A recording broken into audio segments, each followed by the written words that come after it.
আসসালামু আলাইকুম everyone, welcome back to my channel সাথীস cooking and blog. আজকে শেয়ার করব আপনাদের সাথে ঈদ স্পেশাল সেমাই রেসিপি। আর আজকের রেসিপি হচ্ছে লম্বা সেমাই। কিভাবে পারফেক্ট করে লম্বা সেমাই রান্না করতে পারবেন ঈদে এবং সবার মন কেড়ে নিতে পারবেন সেই রেসিপি শেয়ার করব। আমি জানি যে সবাই সেমাই রান্না করতে পারেন, তবে অনেকেই কমপ্লেন থাকে যে সেমাই ঘন হয়ে গিয়েছে বা দলা পেকে গিয়েছে, পারফেক্ট হয়নি। শুধু তাদের জন্যই আজকের রেসিপি। আশা করছি সবারই অনেক ভালো লাগবে। যদি ভালো লেগে থাকে তাহলে একটু লাইক দিয়ে কন্টিনিউ করবেন। প্রথমে 200 গ্রামের একটি প্যাকেট নিয়েছি আমি সেমাইয়ের, আর এখান থেকে আমি আজকে অর্ধেকটা পরিমাণে রান্না করব। যাদের বেশি প্রয়োজন তারা ফুল প্যাকেটও রান্না করতে পারবেন, তবে আজকে আমি অর্ধেকটা রান্না করে আপনাদের সাথে শেয়ার করব। পুরোটা সেমাই আমি ছোট ছোট করে ভেঙে টুকরো টুকরো করে নিয়েছি, আর এখান থেকে আমি অর্ধেকটা রান্না করব আর অর্ধেকটা তুলে রাখবো। এখন আমি চুলায় গ্যাস অন করে দিয়েছি এবং একটি ফ্রাই প্যান নিয়েছি, আর ফ্রাই প্যানের মধ্যে আমি 1.5 টেবিল চামচ ঘি অ্যাড করেছি। ঘিয়ের মধ্যে দিয়ে দিয়েছি কিশমিশ, কাজু বাদাম আর কাঠবাদাম। কাজু এবং কাঠবাদামগুলো ছোট ছোট করে একটু কেটে দিয়েছি। এগুলো এখন হালকা ভেজে নেব, একেবারে হালকা, এবং চুলার আঁচটা একেবারে লো হিটে রাখবেন।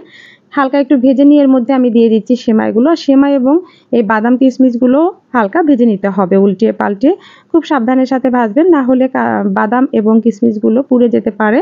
এজন্য চুলার আঁচটি মিডিয়াম টু লো হিটে রেখে ধীরে ধীরে সেমাই এবং কাজু বাদাম, কাঠবাদাম, কিশমিশগুলো সুন্দর করে ভেজে নেবেন।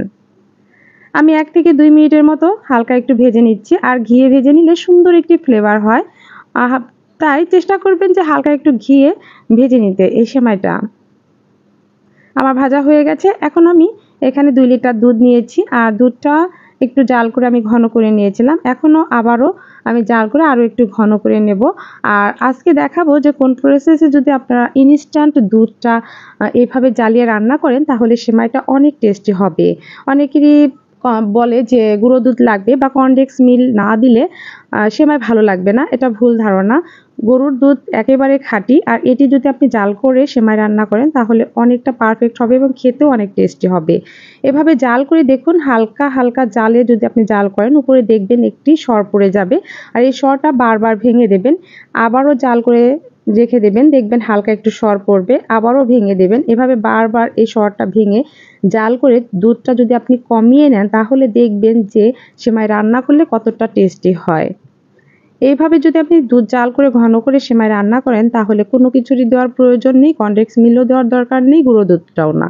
আর যদি আপনারা আরও বেশি টেস্ট বাড়াতে চান বা আরেকটু পারফেক্ট করতে চান তাহলে আপনারা দিয়ে দিতে পারেন গুঁড়ো দুধ। আজকে আমি গুঁড়ো দুধ ছাড়াই আমি সেমাইটা রান্না করব। দিয়ে দিলাম আমি 2 টুকরো দারচিনি আর 3টা এলাচ। এগুলো দিয়ে সুন্দর করে একটু নেড়ে চেড়ে দিচ্ছি যাতে করে সুন্দর একটি ঘ্রাণ বের হতে পারে। আবারও জাল করে আমি সুন্দর করে একটু কমিয়ে নেব। আমি 2 কেজি দুধ জাল করে 1.5 কেজি পরিমাণে করে নিয়েছি অর্ধেক প্যাকেট সেমাই রান্না করার জন্য। আর এখানে আমি চিনি অ্যাড করে দিলাম 1.5 কাপ। আপনারা মিষ্টিটা যার যার পছন্দ অনুযায়ী অ্যাড করবেন। যারা মিষ্টি পছন্দ করেন বেশি তারা একটু বাড়িয়ে দেবেন। মিষ্টিটা অবশ্যই চেক করে নেবেন, তবে আমার কাছে 1.5 কেজির দুধের মধ্যে 1.5 কাপ চিনি দিলেই পারফেক্ট। এজন্য আমি 1.5 কাপ চিনিটা অ্যাড করে ভালো করে নেড়েচেড়ে নেব।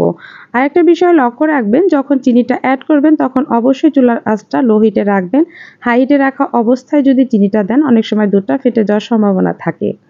আমি দিয়ে দিলাম হালকা একটু লবণ, আর আমি মিষ্টি জাতীয় খাবার একটু লবণ পছন্দ করি। আপনারা যদি পছন্দ না করেন তাহলে দিবেন না। এ পর্যায়ে এখন দিয়ে দিচ্ছি আমি ভেজে রাখা সেমাই, কাজু বাদাম, কিশমিশ এবং কাঠবাদাম যেগুলো আমি ভেজে রেখেছিলাম ঘি দিয়ে, সেগুলো দিয়ে এখন আমি 2-3 মিনিটের মতো জাল করে নিলেই সেমাই কিন্তু রান্না কমপ্লিট হয়ে যাবে। দেখুন বলক চলে এসেছে। এভাবে 2-3টা বলক তুলে আসলে চুলার আঁচটা নিভিয়ে রাখলেই একদম পারফেক্ট হয়ে যাবে এই সেমাইটা। আর দেখা যাচ্ছে যে অনেকটা পাতলা, কিন্তু পরবর্তী অবস্থায় কিন্তু অনেকটা পরিমাণে ঘন হয়ে গেছে দেখুন, এবং পারফেক্ট হয়েছে আমি যেরকম চেয়েছিলাম। আশা করছি আজকের রেসিপিটা আপনাদের ভালো লেগেছে। দেখুন একদম সহজভাবে দেখানোর চেষ্টা করেছি, দেখেই বোঝা যাচ্ছে কতটা লোভনীয় হয়েছে।